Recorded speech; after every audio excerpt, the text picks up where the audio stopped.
Okay, good evening, folks, and welcome to our second curriculum focus group meeting. For those of you who don't know me, my name is David Mango. I'm the superintendent of schools here. Next to me is Mrs. Mulholland in her role as interim director of curriculum and instruction. And with us tonight are our district supervisors and department chairs, and also our building principals and athletic director. As promised, our past curriculum focus group meeting was held in November, where we covered and explored the 2020 PE health standards. As shared in the last few weeks, each of the building principals have sent out opt-out letters to all homes with links to the lessons. Having said that, the opt-out letters, for full transparency as of right now, and Mrs. Mulholland could correct me if I'm wrong, I believe that at Kiel School we have the most, we're around 50. At Stony Brook we're around 19. 15, and at the high school we are at 19. Yes. 12 are seniors. Yes. Correct. Yes. And then we have none just yet at the middle school because Mr. Mongan is holding off until the fourth market period. That's when the health PE standards begin there. So again, that's just for transparency to give you an idea to scope per building where we are, and again, that's parents' rights. I believe that we've done the best we possibly could as far as making the standards fit to our community's likings. And like anything else, curriculum is flexible and it's a growing and breathing document. So tonight, really, it's not so much about the PE health, and it's more about what are we doing district-wide. It's about turning the page and moving forward. Each of the building principals will come up shortly. Mrs. Mulholland will speak more to that with them. But right now, Mrs. Mulholland, I'm going to turn it over to you. Why, thank you, Mr. Mango. You're thank welcome. you all for being here tonight. And as Mr. Mango said, we're turning the page, and we'll talk a little bit about the health PE standards and the procedure moving forward, as Mr. Mango shared with you. However, right here on this slide, we have public comments at Kinnelon.org. For those of you who are at home and you'd like to ask a question, please send an email again to public comments. You'll see it, I don't know if you could see it up there, but public and then the word comments. So you have 2 C's in the middle at Kinnelon.org. And please include your name and also the grade or grades your children are in. So thank you. And right here, this is our slide talking about the 2020 health and phys ed standards for the opt-out forms. Each of these, this presentation will be posted tomorrow. These are the same links you received from your building principal that lead you to that opt-out form. Once in the opt-out form, you can click right into the presentation where you'll see the lessons that you can review, and then you return to the opt-out form where you can choose lessons, should you choose, to opt your child out of lessons. We're hopeful that they meet the standards of all of you. We've worked very hard to help this really, as Mr. Mango said again, meet the needs of the community. So thank you. And before we move there, we'll just call up. We'll start with K to 5. Mrs. Utel and Mrs. Olawale will come up and talk a little bit about K to 5.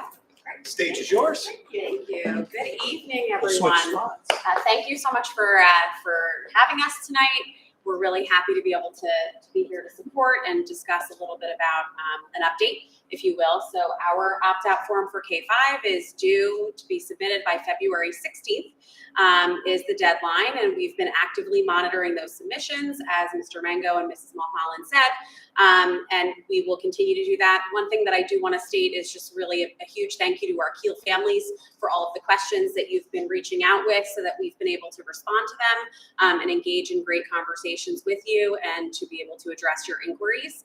One of the questions that's come up that I would just like to really share with everyone this evening is the fact that the lesson plans that we've provided, they meet the need of the standard that's been presented. So there's no additional instruction that will be covered above and beyond the lesson plans. The lesson plans are the comprehensive coverage in the classroom of those standards that are outlined in that presentation we delivered in November. So that's all covered there. That's been the question that's come to me the most.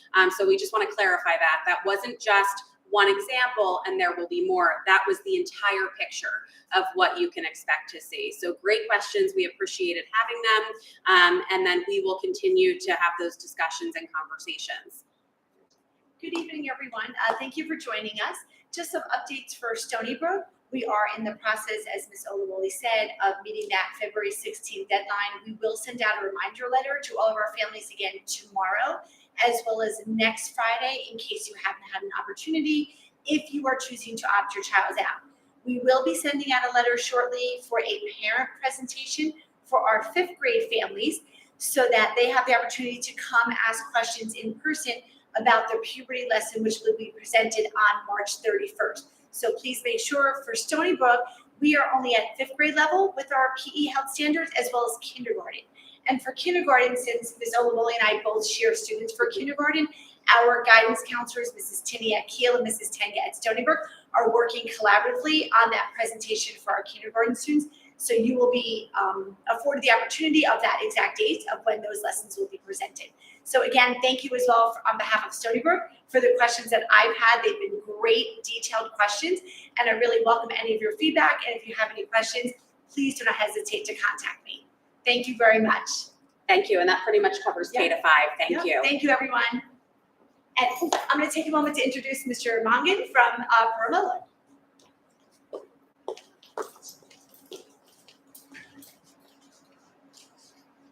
Hi, everyone. Thank you for coming out tonight. I'm Mark Mullen, principal of Pearl Harbor Middle School. So just an update as far as the health and PE standards and how they're being implemented at the middle school. If you remember back to our last curriculum focus meeting, we talked about how it only touches on the 8th grade health curriculum. So our 6th and 7th grade curricula for health and PE are completely unchanged.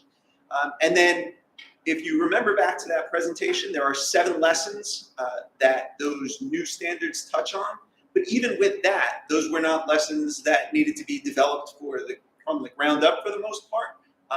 In most cases, it caused us to have to add a mention of something or to add in some additional content to pre-existing lessons. So we don't have any classes taking health in the 3rd marking period. Our students fall into 2 categories. Those that have not had health yet, they will have it in the 4th marking period, which begins right after spring break.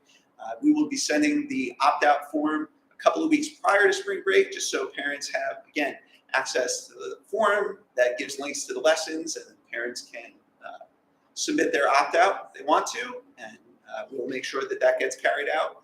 For the students that have already had health, as we look at the content that we put in, we are condensing it down into 2 lessons. Those will also be offered in the 4th marking period to those PE health classes, because students are in the same groups for PE as they are for health. So we will do that in the 4th marking period so that those students have the opportunity to get that content. And of course, just in the same way that we offer parents the opportunity to opt out with plenty of notice ahead of time, and that form, we will get all of that information out, including what those 2 lessons will look like as well. So parents have all the information to make the right decision for their families. And again, we'll make sure that those are carried through. So that's where we stand at PRM. Thank you very much. And with all that said, let me now introduce the principal of Kinnelon High School, Mr. Suda.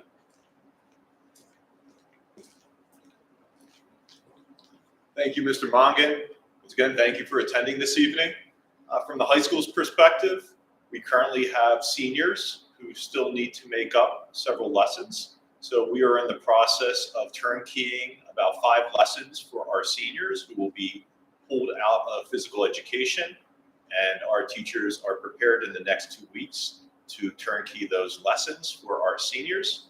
And our 9th graders, who will also begin in the 4th marking period, there are about 2 weeks of lessons that will be turnkeyed during that regular administration of health during the 4th marking period.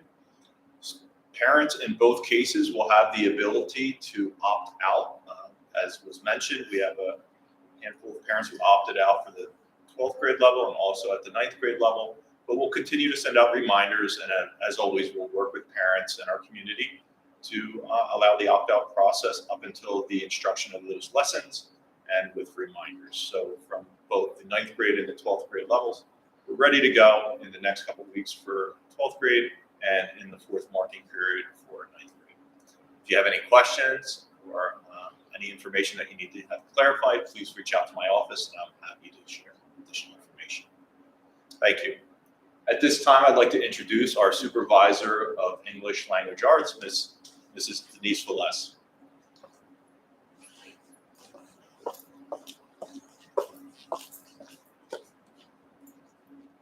Good evening, everyone. My name is Denise Velez. I'm the K-12 English Supervisor. I've been here 9 years and really excited about sharing some of the great work that we've been doing at the K-12 here in Kinnelon. Most of the supervisors have adjusted this in a way where we're going to talk about some of the highlights, and then we'll go into some of the things that we're moving into or thinking about going into. So I'm going to start with Kiel, our youngest little readers and writers, and some of the great work that they've been doing. So over at Kiel, our kindergartners right now are really working on storytelling, building stories that have a beginning, a middle, and an end. And with phonics, they are looking at word part power. So how you can take different parts of a word, identify the sound for each of those letters, blending them together, reading words and writing those words into their stories. Our first graders are writing nonfiction chapter books. So they're writing expert books, things that they just know a lot about, dogs and all that fun stuff for first graders. Some of our first grade classes are also now just dipping their toes into the world of poetry. So there's great things happening there. In phonics, we're looking at endings with blends and digraphs to really kind of appropriate and developmentally appropriate phonics skill work that we are making sure that our students are transferring into their reading and their writing. Our second grade readers and writers are also doing nonfiction chapter books, and they are working on contractions. So just a little highlight on some of the things that are happening with our students. Our teachers this year have been undergoing training in looking at new decodable assessments and identifying where students really are in the progression of understanding phonologically what should be happening. So our teachers are experimenting with that. We're receiving training on that. You can see a picture here. Our teachers working in the right-hand corner on new resources, which are decodable texts. So these are books that students can really just break down because every sound and every letter match. So we're not tricking them so that they can practice their fluency and their comprehension. Our teachers are also working on updating our benchmarks to make sure that we are keeping to the rigor of all of the standards.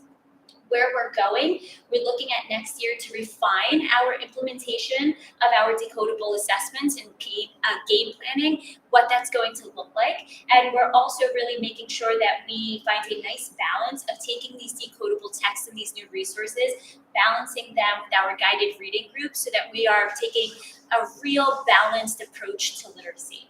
Over at Stony Brook, our third grade writers are writing their baby lit essay, so analytical. They're writing about literature, which is really exciting. Our fourth graders are learning to read nonfiction and looking at the different structures of nonfiction, looking at the different text features.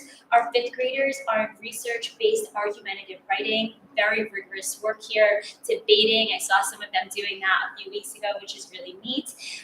As for the teachers, we've taken a lens to grammar and mechanics this year. We have identified that there's a big hole for our students, so we're working with staff developers to really make sure that we are taking writing records of our students' work, identifying the instruction that they need and targeting that. Our teachers are also creating their own benchmark reading assessments, so assessments that they own and they understand. And we're also updating our benchmarks there. So where we're going, we hope to continue our work with our grammar and mechanics instruction and spelling, targeting small group instruction for that to fill in those gaps. And we're looking at data analysis to target small group instruction. So we want to make sure that we're meeting all of our students where they are. At PRM, our readers and writers in sixth grade, they're working on tapping into the power of nonfiction. So taking the foundational work that they've done over at Stony Brook and bringing it up a few levels in their reading. Our seventh graders are in essential research skills. That's really robust unit. And our 8th graders are in literary nonfiction book club, so they're working together, reading through books, talking about themes, very social heavy themes. They're looking at World War II right now, so there's a lot that's going on there. And our teachers are looking at refining our data analysis, so we also continue to see this trend at our K-8s with these massive gaps in grammar and mechanics. So we are actually piloting IXL, which I know some of our youngest learners use here. And so we're just kicking off that pilot. Teachers have pushed out diagnostic assessments. And where we're going with that is we're going to assess how this pilot program works for us. Is it giving us the information that we need? Is it helping us target our instruction in that area? And we're also looking to embed more authentic shared reading experiences. So teachers are really interested in looking at maybe bringing in a whole class novel for 2-week studies so that we can all share that experience together and then push students into independent reading from there. Over at the high school, our freshmen are in a poetry study, writing their own poems, looking at biographies of poetry, English 2, which is American literature, looking at transcendentalism and character studies. Our juniors are in the story of Macbeth, and then Romeo and Juliet is happening up with our seniors. Our teachers, we are in our 3rd year with a partnership with Drew University's National Writing Project. 3 years ago, together as a staff, we created the profile of a Kinnelon High School graduate reader and writer. So what is it that we hope that our students leave Kinnelon High School being able to do as readers and writers? And for the last 2 years, we have been kind of just dissecting that and making sure that we are tackling those skills so that we're preparing students to leave us and be really effective readers and writers. We're also working on our feedback loop, so how we're giving feedback to our students. We have some new dual enrollment courses that we pushed out this year. And of course, we have our award-winning newspaper. So when you have access to this, there is a QR code there for anybody that's here. You can actually pull up that QR code and you can get right onto the Colts Chronicle, which is it's growing and it's award-winning. Our students are winning awards. It's really great stuff. Where we're going, we are continuing our work in building high-interest electives for our students. So we're looking this summer to revamp public speaking so that it's really tackling like what public speaking looks like today on social media. And we're also looking to incorporate or bring in the study of the dystopian novel because we know that our middle school students devour those books and just really enjoy that. So we want to make sure that we can bring that into the high school. This year we actually did for the first year the graphic novel that Chris just closed out. We had 15 students enrolled for the first year, which is a really great number. So really just trying to bring things in so that we are offering a variety of classes to all of the different learners and all of the different levels here at Kinnelon. A lot of great stuff going on that I'm very excited and very proud to be a part of. So that's what's happening in the world of ELA. Right now I'd like to bring up Mrs. Trombetta, who will do mathematics.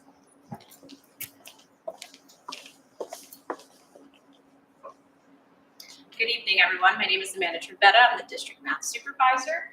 So first, we're going to talk about the elementary schools, Kiel. So what's going on at Kiel?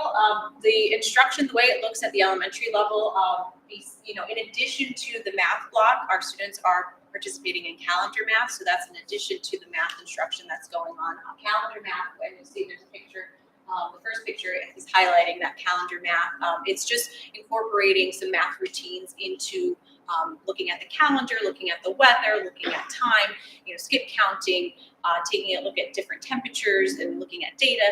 So that's something that's going on in addition to math instruction that you'll see at the K-2 level. The CPA instructional approach, so concrete, pictorial, abstract, that's the main focus of our instruction. We have the students work with manipulatives often and as the concrete, then they move to a pictorial approach where they're doing drawings and they're looking at what those concrete objects look like on paper, and then the more abstract using symbols and mathematics. And then there's a huge focus on problem-solving tasks. So at the K-2 level, we're doing more problem-solving tasks, working with partners, using the 3 read strategies, and getting the students to really, move away from that rote math practice and really focus on problem solving. There's common math assessments, so at the K-2 level, our teachers have worked really hard in building their own common mini assessments. So more assessments more often to give us a clear picture of how our students are doing so that we can address and reteach anything that may be challenging to the students. We're also working with IXL, so your students at home may be working with IXL and practicing their fluency. So we're using IXL skill plans, which tie in with our everyday math program. So what the future looks like for Kiel, so something that I'm very passionate about is math enrichment for all of our students. So looking at different types of contests, whether it's the state level, the national level, and partnerships with the high school. We want to get our younger students involved with the high school students and working together and doing some math enrichment. And also family math nights. So, we have some STEM nights happening at all of the levels. So that's something I'd like to bring in next year is having some family math nights and getting both parents and students involved and having fun with math. At Stony Brook, so I know at the 3 to 5 level, that concrete idea, sometimes it's hard to imagine students working with concrete as you move up, but our teachers are attending Conquer Math with Nancy Schultz, and they're getting a lot of PD on using manipulatives at that level, whether it's fractions, and really getting the students to have a good concrete sense of what it means for those abstract concepts like fractions. Problem solving tasks, again, a lot of focus on problem solving and not that rote memorization. Common assessments here as well. Interim assessments, our students this year, they took interim assessments on Encores, and those really allowed us to get a good picture of how our students are performing with the standards and seeing where the holes are and where we need to reteach and how we can use small groups to address the gaps that we see. And then also the IXL skill plans. And the future, what that looks like for Stony Brook is we're looking for IXL has a diagnostic piece. So as the students move to a new grade level, we can take a look and see where their gaps are before the year starts, so we can help fill those gaps before they move on to the next year. And again, more math enrichment through contests and partnerships with the high school. At the middle school level. So at the middle school level, we're using the Connected Math program, it's a really cool program. It's a discovery-based approach. So the students are engaging in like a real world situation, and that's how they start their math units. And then they dive into the concepts. 8th grade, we have Algebra 1. About 50% of our students are taking Algebra 1, which is really impressive. Students develop at different rates. Algebra 1, sometimes it's not appropriate for a kid to take it in 8th grade. So, 9th grade is perfectly fine. And we also have the Jumpstart program where students who meet the criteria in 5th grade are able to jumpstart and take pre-algebra in 6th grade, which then leads to Algebra 1 in 7th grade. So our students develop at different levels, which is fine. There's plenty of opportunities at the high school for them to accelerate. So that Jumpstart program is unique in, it allows our students to take Algebra 1 in 7th grade, Geometry in the 8th grade, which then ultimately leads to them taking Calculus 3 as seniors, which is really going into college with Calc 3 under your belt is quite, it's quite an achievement and allows them to, if they're going into the STEM field, really gives them a leg up. What the future looks like for PRM, we're going to do some curriculum realignment. So that pre-algebra course, we're going to incorporate some more 8th grade standards to make the Algebra 1 a little bit more manageable for them. We're exploring some adaptive math programs. So similar to IXL, we're looking at programs that we could utilize to help fill any gaps that the students have as they're moving along. And again, more math enrichment competitions. We're looking at a few, at the state level and at the national level for them to participate in, just for enrichment and to get some recognition also. At KHS, we have 3 AP math courses, AP Calc, BC, AB, and AP Stat. We have summer advancement options, which I mentioned. So if a student is in Algebra 1 in 9th grade and they want to advance, they can take a couple courses over the summer so that they can be on track with their peers who took it in 8th grade. We also have 2 computer science courses and then a math lab, both at lunch and as a course for students that need some assistance and have some gaps to fill. In the future, we're looking at AP Pre-Calculus. So the College Board came out this course this year, and next year we're going to be planning for implementation for the following year. So we're going to see how it fits in and how we're going to replace one of our courses with AP Pre-Calculus. Exploring adaptive math programs, and then this year I'm working with the Math Honor Society, and we're really going to try to get involved in some contests and go down to the elementary level. And I'd like to now introduce Mrs. Trevine, the District Supervisor of Science. Good evening, everyone. Madeline Trevine, District Supervisor of Science and Technology. I'm going to start with our elementary schools. Basically, at Kiel and at Stony Brook, we have an exciting program called Mystery Science. The students love the program. It's highly engaging, based fundamentally on the three-dimensional science standards. So it's phenomena-based science. They get a big picture, and then they have to figure out why it happens. The students then focus on observation, taking data, analysis of that data, and then scientific writing, actually sharing their ideas and focusing on that. Every unit focuses on an engineering design challenge.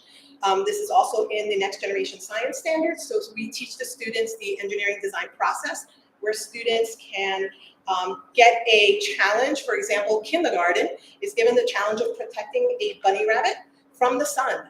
And so they have this bunny rabbit that has UV sensitive beads, and those beads will change color if they come in contact with the sun.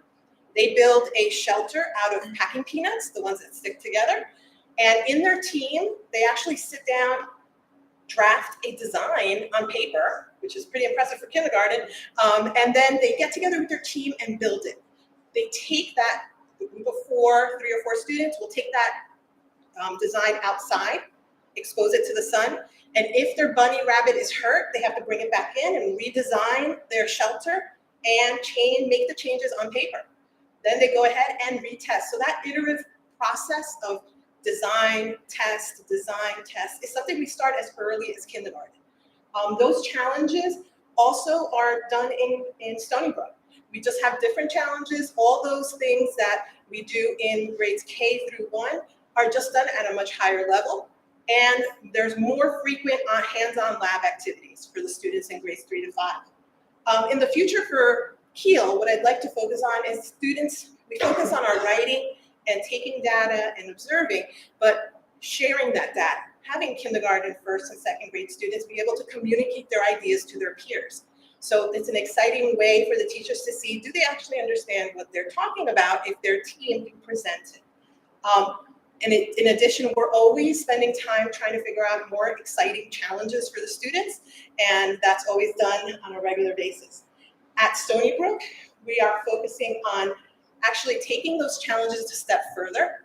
Our students at Stony Brook are actually participating in a lake study. So students in the gold classes will go out and collect samples from basin lakes, bring those samples back, begin to analyze them, but then those samples are then shared with the other grade level students. The students then get a chance to see what's actually living and growing in my lake.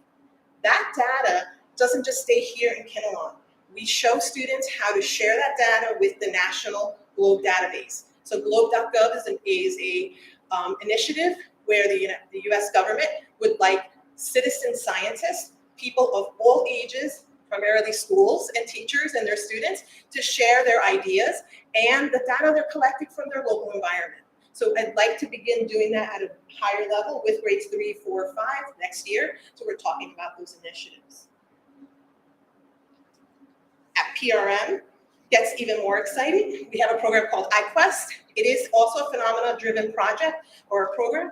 The students and teachers present to students with a problem, an issue, or some sort of phenomena, and the goal is to figure out why it happens.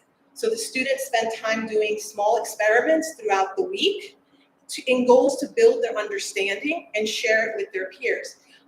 In the presentation, you see at the top right, or top left, the students share their ideas through a driving question board. So in this case, they have to understand, why do earthquakes happen where they do?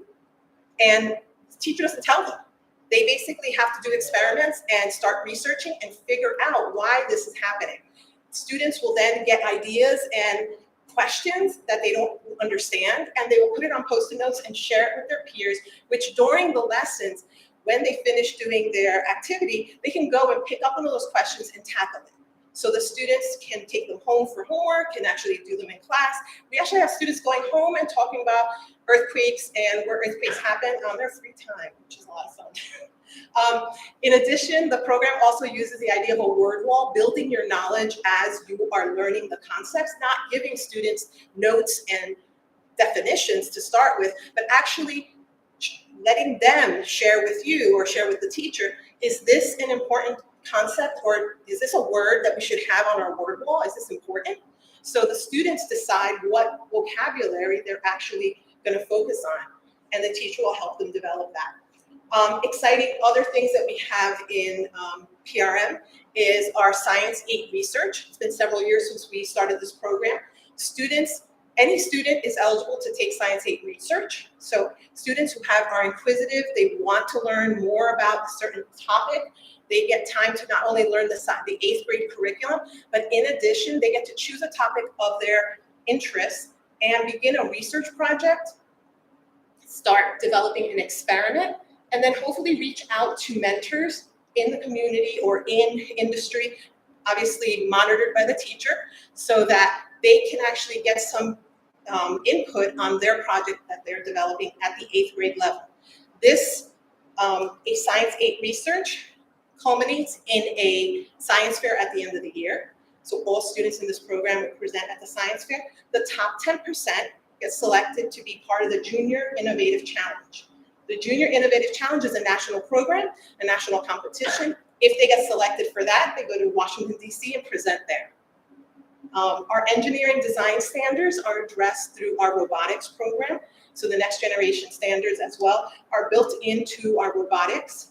Students in grades 6, 7, and 8 take a cycle of robotics throughout their time in PRM. It's focusing on Lego Prime robots and Lego Mindstorms. The students have to focus on how do I get a car to drive itself and do different activities, so autonomous driving or self-driving cars. Students will then build that interest. If they are really excited about robotics, we do have an extracurricular activity, a robotics team that competes in First Lego Week.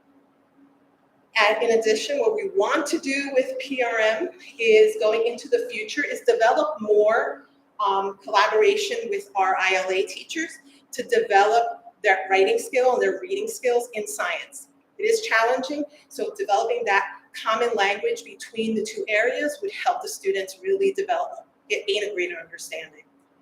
In addition, Science 8 research, we're going to branch into more citizen science projects using our local environment and tapping into GLOBE or the Rutgers initiative with the Lanternfly or DNA in Space. So those are 3 programs that are available to students that they can submit their research. They can do research projects with those ideas in mind. DNA in Space, we happen to have a lot of equipment that we can borrow from the high school for students to begin doing DNA experiments in the 8th grade. Okay. Now moving on to our high school, there's a lot of exciting things happening at the high school. By the way, the video that's playing right now is called the clock reaction. If you want to Google it later, you'll see what happens. In the high school, our core and elective courses focus on phenomena-based instruction. We spent a lot of time when the next generation science standards were rolled out for teachers to learn to not focus on giving students notes with just information and vocabulary, but to actually focus on a bigger picture, a big idea. Why does this happen? Similar to the middle school program. So teachers are helping students solve those questions, really answer those questions, start learning how to build that knowledge in each of the courses that we teach. We have heavily based on lab experience and online lab experience. So there are many online high school level interactive programs that allow students to do experiments for using equipment that we may not even have here at the high school, but they have at the college level. We do have an authentic science research program that has been in the high school for several years. It is a 3-year program where students can develop their own proposal, come up with an idea in the research program. They will research that idea and then connect with a mentor after their first course. That mentor will usually and most likely lead to a summer internship or a summer project where the student is getting data for that idea that they're developing. Those students will then develop and work those during the summer earn college credits through SUNY Albany. They will then go into the third year or second year course where they develop their project more, and at that point they're ready for competition and submitting their projects to high levels, state, regional, and national competitions. The students that go into the third level course then even go further and present at our end of the year symposium. Every year we have a symposium for science research, and the seniors will present at that science research symposium. These courses all earn credit through SUNY Albany, and I'm going in this year, and I've gone in the past, to teach students biotechnology instruction through the science research program so that they can end up also with a publication in the Barcode of Life database. The other program that we have that's very exciting that just started this year is our Allied Health program. Our Allied Health program focuses on courses with Rutgers University. Students in this program apply during their sophomore year for entrance in junior and senior year. The students will have the possibility of earning up to 25 credits in Allied Health, which really jumpstarts their nursing or medical career. Students in this program have a clinical experience in the hospital or facilities and have an in-class clinical experience using our mannequin Juno. It's pretty exciting. The mannequin is interactive and talks to the students and can be set to have any sort of medical condition that the students can treat. At KHS, we also focus on competition. So many of our students are involved in the Bio-Olympiad. They're involved in science fairs such as ISEF, JSHS, which is another, and then Regeneron. This is just a few. There's so many more that they're now embarking on. And students, some of these applications for these research competitions could be up to 30 pages long, which is so impressive that these students are learning to write at that caliber here at the high school. In addition, the students, what we do in the class, we want to give students hands-on experience and real-world experience. So we invite engineers in the classroom from Piccadilly Arsenal, and women in engineering will also come in and visit the classrooms to actually expose students to opportunities outside of Kinnelon. The other program that I mentioned before, Barcode of Life program, the students who are participating in the Barcode of Life extract DNA from a specimen that's given to us by a facility in California. So Coastal Marine Biolabs will send us a specimen that their students collected over there. And our students will extract that DNA, process the DNA, and submit that sequence to the barcode database, but not as just information, it's a reference. They enter a reference barcode. So they become a contributing scientist to this database that information can be used worldwide. In the future, or actually, skipped one last thing. The Waxman Student Scholars Program is another program we run at the high school. It's a program where the students will focus on working with Rutgers University. That program will also allow students to publish their research into a database that scientists around the world will use. In the future, the focus is going to be more towards citizen science projects, just because there's so many of them. And students can really use those citizen science projects to embark in science fairs and other research opportunities. So they can join something like the Rutgers Lanternfly project, DNA in Space, Globe.gov, and other many exciting opportunities. Okay, that's what we have for science. At this time, I'd like to invite Hannah Sapio, the chairperson of World Language and Business. Thank you and good evening. My name is Hannah Sapio. I am the department chairperson of World Languages and Business. And first off, I'm going to talk about Stony Brook. With Stony Brook, they are exposed, taught in the 3rd and 4th grade levels for Spanish. And over the summer, the Spanish teacher upgraded the new Spanish curriculum. And she also updated the Spanish 5 and French 5 curriculum since it was outdated. The 5th graders for the first half of the year get Spanish, and in the second half of the year, which they are starting already, they will be starting French. Okay, so by the end of 5th grade, usually in May, they will get to choose French or Spanish to start in 6th grade at PRM. I already have lined up 2 senior service students that will serve in May and June, and they will go down to the elementary school and volunteer their time with the 3rd, 4th, and 5th graders. And we have 1 French student and 1 Spanish student. So they are super excited to work with Mrs. Rogers, Senora Rogers. As well as there are hands-on activities, physical movement. The kids love going there and getting excited. For the future, I do want to start incorporating Hispanic Heritage Month celebrations. The K2 students will also have connections with story time and go down there and do story time with the students. And I would like to investigate and implement the K2 World Language program at Kiel. Going on to PRM, I also have a senior service students that will be volunteering for French and Spanish. The teachers are introduced to instructional technology strategy platforms. We just recently updated the curriculum for Spanish 6, 7, and 8, and all the Spanish classes will be participating in Locura de Marzo, which will happen at PRM as well as KHS. And Locura de Marzo is a worldwide music competition that all the Spanish classes participate in, and it's a great way for the classes to connect with each other via social media and also within the classroom and get exposed to the culture through music.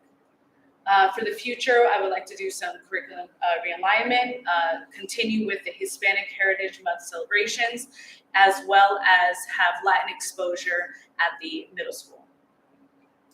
At the high school, we just recently finished testing the students for the New Jersey Seal of Biliteracy in French, Spanish, and Latin. So we just finalized that. And then we will have celebrations in the spring. We have 3 AP courses, French, Spanish, and Latin. And the teachers will be exposed to comprehensible input, which is a new method that they will be identifying and implementing in March, April, and May. The students also have an opportunity to take the National Latin exam, as well as there's a competition that they can partake in at Princeton University. And as well, they will be participating in the Locura de Marzo competition. For the future, we will also be doing curriculum realignment, the Hispanic Heritage celebrations, and we will be creating official placement assessments for students that are transferring in from level 1, 2, 3. And I would also like to incorporate dual enrollment for levels 3 and 4. Okay. And also there is a video, if you click on it, it has a video testament from alumni in the Latin classes about their experiences and how it has helped them through the medical field, science, as well as one of the students in the video, he is actually majoring in classical languages currently. Okay, so I'd like to introduce Mr. Matthew Arroyo, Chairperson of Social Studies and Fine and Performing Arts. Thank you.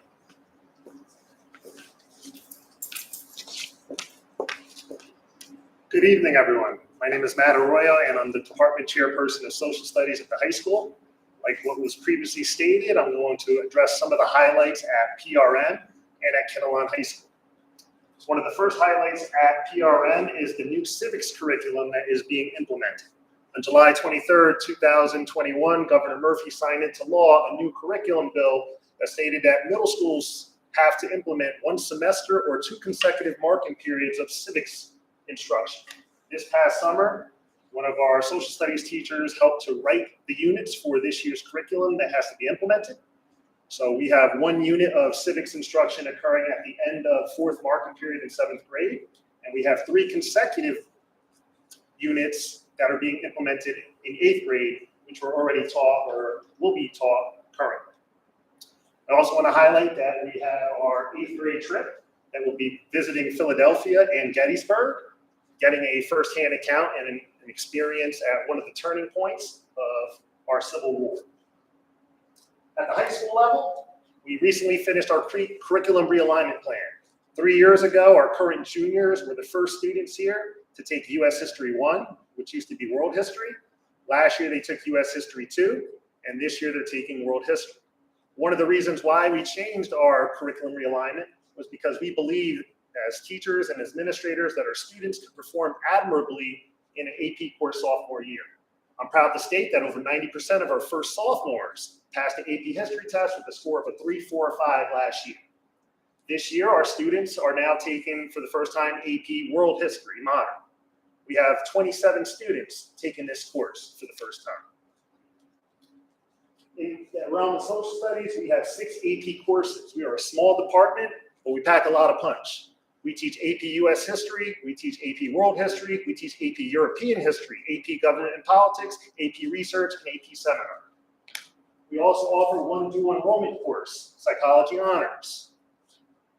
We also have 3 traditional electives so that all our students from the CP to the AP level could take these offerings, offering sociology, economics, and ethics.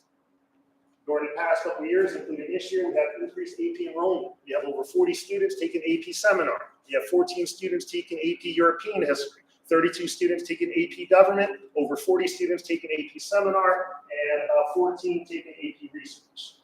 We also have a tradition of successful AP scores. As stated, we had over 90% of our sophomores pass the AP test last year. We had 97% pass AP Government. We had over 90% pass AP Seminar last year. We also implemented last year the RoCap National Social Studies Honor Society. So social studies is looking very positive, and we look to continue the great success in the future. Where we're headed. Starting in Stony Brook and PRM, we're looking to do curriculum realignment. We realigned the curriculum at the high school successfully. Now we need to realign it starting from Stony Brook into PRM. And at PRM, we already started this process. Last couple of professional development opportunities, our teachers in the middle school have been talking about and discussing how to realign the curriculum for the future. At the high school, we're considering developing new elective offerings and coming up with some innovative ideas for all students, not just our AP students. And at this point, I would like to bring back Ms. Mulholland.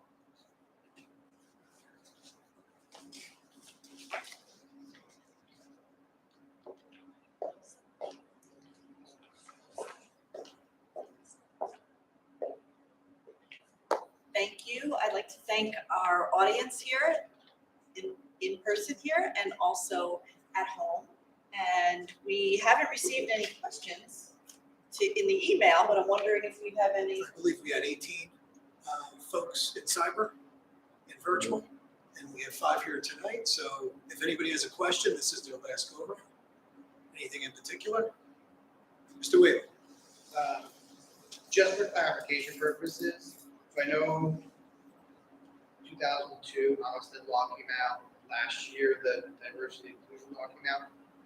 Is the district talking about how they're going to communicate to parents about what lessons they can opt out of and what lessons don't fall into the opt-out option with those 2 curriculum? They talk a lot about like people of immigrants, other contributions of people with disabilities among a lot of other groups. So, as you know, I don't know if everyone knows this, part of the our curriculum writing process includes in every unit diversity, equity, inclusion pieces there. However, there are certain things within the curriculum that parents cannot opt out of within the standards outside of health and phys ed. Is that what you're asking? Yeah, I would just hate for Mr. Mango or Mrs. McCollum, you guys to receive a lot of questions about that. Yeah, I opted out of this standard. Why did my kid learn this in class? Right. I'd rather us focus on other more positive things. Right, absolutely. We haven't had any questions No about that with questions or existing. any our inquiries existing curriculum. to my office at this time. I mean, is that because you think parents think their opt-out is opting out of all topics? Or- Well, so I think the opt-out procedure, the process was so clear with the health PE standards that we went through that. It's very clear, and on the opt-out form, it has the specific lesson, and parents can click right on it and look at that. So I'm hoping, I can't know that for sure because I don't have a crystal ball, and as many people have heard me say, there are only a few times I'd like a crystal ball. So I can't 100% say, but I would say that we're pretty clear with this. And if anybody has a concern, they can always contact us.